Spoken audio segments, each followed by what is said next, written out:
À l'époque où la tragédie Antigone est créée, la cité grecque expérimente la démocratie. Comme nous l'explique le comédien Guillaume Le Calvez et la metteur en scène Sabine Delannoy de la compagnie Les Cabotins, une des multiples forces d'Antigone est d'avoir révélé la folie destructrice du pouvoir. Et pour moi, celui qui me touche le plus, c'est comment on peut se laisser embarquer comme ça par... comment on va à sa perte de soi-même. Un homme, à un moment, parce qu'il décide de prendre le pouvoir et d'être le plus fort, peut petit à petit arriver à sa perte. À mon avis, c'est ça.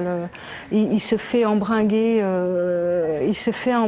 par sa propre histoire et par ses propres croyances, et il tombe. Et de scène en scène, on le voit chuter. C'est Créon, le nouveau roi de la ville, qui impose une loi un peu arbitraire et qui passe mal, qui passe mal dans la population, et notamment auprès de la jeune Antigone, c'est-à-dire qu'il refuse d'enterrer son frère parce qu'il s'est battu contre la ville. La répétition se déroule ce mercredi 26 août à l'intérieur de la salle de fête de Palaiseau. Mais pour la représentation en public, les comédiens de la compagnie ont pris tous les risques. Objectif, présenter la pièce en extérieur. Ce qui m'intéressait, c'était d'amener Antigone dans la rue, dehors, sur une place, ce qui est très très rare. En fait, souvent, Antigone de Sophocle, on va mettre ça dans une salle pour un public qui va être un peu une sorte d'élite qui connaît Antigone de Sophocle et qui va voir Antigone de Sophocle. Et là, le pari, c'était de mettre Antigone de Sophocle dehors. Donc voilà, déjà un premier défi, et de permettre à des gens, du coup, de ne pas avoir forcément besoin de faire la démarche d'aller dans un théâtre pour pouvoir voir et avoir accès à une pièce de ce type. Et l'infatigable tour de montagne. Parole, pensée, vive comme le vent, inspiration nous laisse les cités, tout cela, il se l'est enseigné à lui-même. Tout comme il a su, en se faisant un gîte, se dérober aux traits du gel et de la pluie cruelle à ceux qui n'ont d'autre toit que le ciel. Bien armé contre tout, il ne se voit désarmé contre rien de ce que peut lui offrir l'avenir. Contre la mort, seul, il n'aura jamais de chance permettant de lui échapper.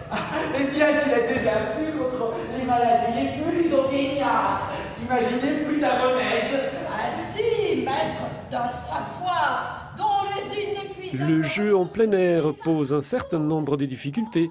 Pour exister vocalement et tenir le coup, les comédiens ont une identité vocale à retrouver, un positionnement de la voix à travailler. Dehors, ça implique le bruit, ça implique plein de choses qui peuvent parasiter l'écoute, l'attention.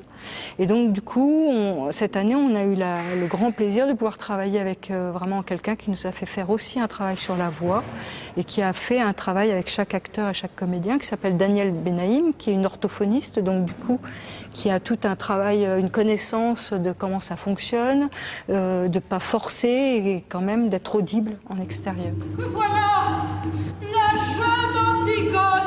Hey, oh, malheureux enfant du malheureux Édipe.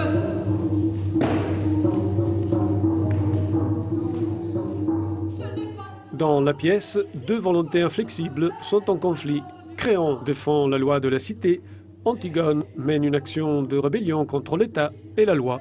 Le texte de Sophocle est ici intact et continue de bouleverser. On a essayé pas de réactualiser le texte parce qu'à ma grande stupéfaction, c'est un thème éternel. Les mots employés sont les mêmes. On a juste un tout petit peu enlevé des références qui nous parlent moins pour pas perdre le public et lui donner l'impression qu'il y a plein de choses qu'il connaît pas et qu'il sait pas. Mais au contraire, de lui rendre un peu plus accessible. Grande œuvre littéraire, dans la pièce, toutes les interprétations sont possibles. Quelle que soit l'époque, Antigone résonne de modernité. Je souffre quand c'est toi que je tourne en dérision. Crois-moi. Ne veux-tu pas au moins maintenant mon honneur? Va, sauve ta vie. Je ne te dis